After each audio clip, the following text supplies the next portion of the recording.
अस्सलाम वालेकुम नाज़रीन।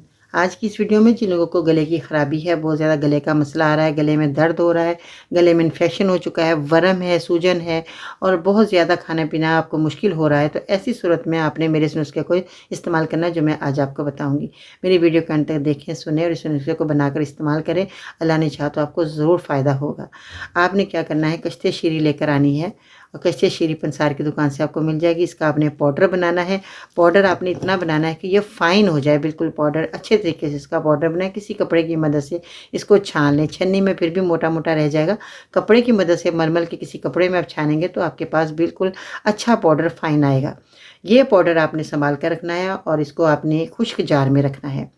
जब ये पाउडर बना लें अच्छे तरीके से, तसल्ली हो जाए कि ये पाउडर अच्छे तरीके से फ़ाइन हो चुका है, फिर आपने इसका आधा चम्मच 1 गिलास नीम गर्म पानी, साफ़ सुथरा पानी होना चाहिए, उसके अंदर आपने इसको हल कर लेना है। जब ये देखें मिक्स हो गया, इससे आपने गरारे करने हैं इस पानी की मदद से।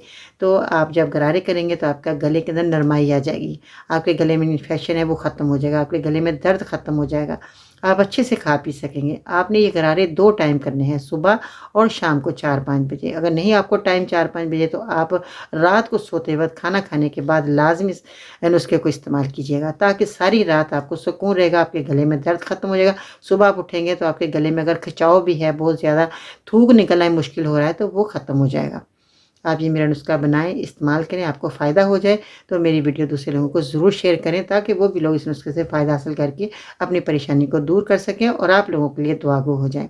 अगर आप मेरे चैनल पर नए हैं तो जल्दी से मेरे चैनल को सब्सक्राइब करें, वीडियो को लाइक करें, बेल बटन आइकन को ज़रूर प्रेस कीजिएगा, ताकि घर बैठे आपको ऐसे ही मुफ़ीद नुस्खे मिलते रहें और आप अपनी परेशानियों को दूर करते रहें।